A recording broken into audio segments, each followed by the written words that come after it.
What's up, everybody? Dave Whitley, IronTamer.com, And Geoff Neupert, KettlebellSecrets.com.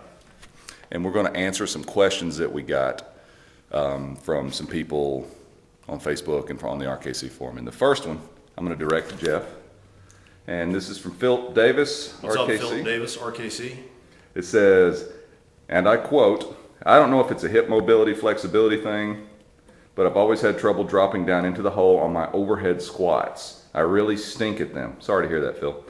"How do you prevent leaning forward or too far to the side? I don't have this problem with barbell front squats, back squats, or double kettlebell front squats. I just kick the hips back, put the weight on my heels, and drop down nice and deep. But the overhead squats are a different story. It would probably be better if I posted a video." Yeah. Yep. Definitely. But I'm sure I'm not the only one with this problem. Thanks. Jeff, I'm going to direct that to you since you are more skilled at this than me.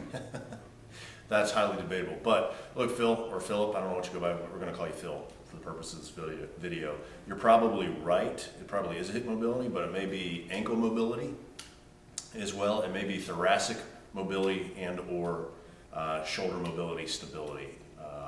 One of the things that a lot of people can get away with if they sit back in their heels is they don't have any sort of active dorsiflexion in their ankles, and you can create a lot of space in your hips. But the problem is you want to be able to distribute the load evenly, spread the load, which is an RKC principle, between all the joints in your body. So you may actually be overloading your hip joints.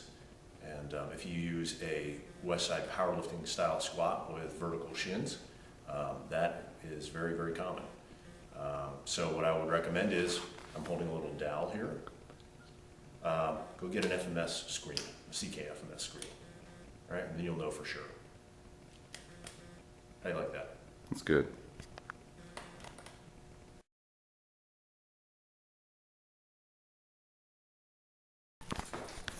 Okay, so the battery died, and I'm picking back up where I left off since I changed the battery in the flip camera. I apologize for that.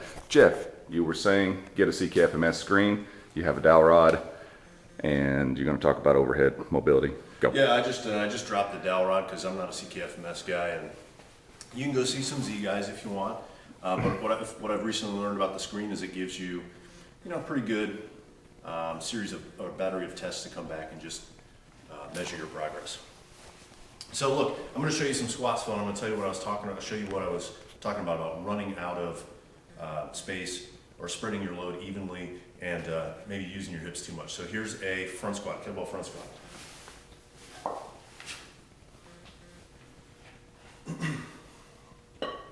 All right, so watch my shin angles, watch my hip, and watch my torso, okay? Take a look at that, right? You said you shift your weight back in your heels. Look what happens to my torso and my tibias. Notice how much ankle flexibility I have to have there. So you may just be running out of space from overloading your hips. So check that out. That's just a quick demonstration. And you actually have to have that passive,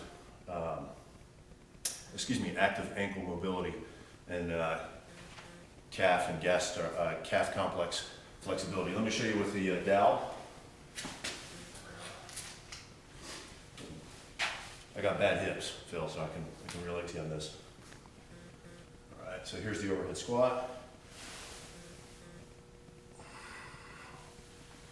Not quite really super, but you see what's going on at the calves and how much flexibility and mobility you need there. So get it checked out and make sure you're spreading the load evenly and accordingly, okay?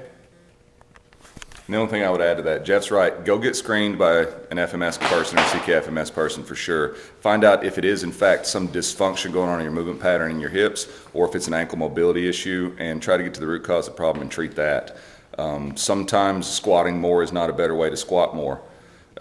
Jeff's sitting over there shaking his head because he's paid the price for the very problem that you're describing in his Olympic lifting career. So get checked out, make sure that what we say applies to you, and if it does, great, move forward. If not, whoever checks you out should have some suggestions on what you can do about it. Dave Whitley, IronTamer.com. Geoff Neupert, KettlebellSecrets.com. Out.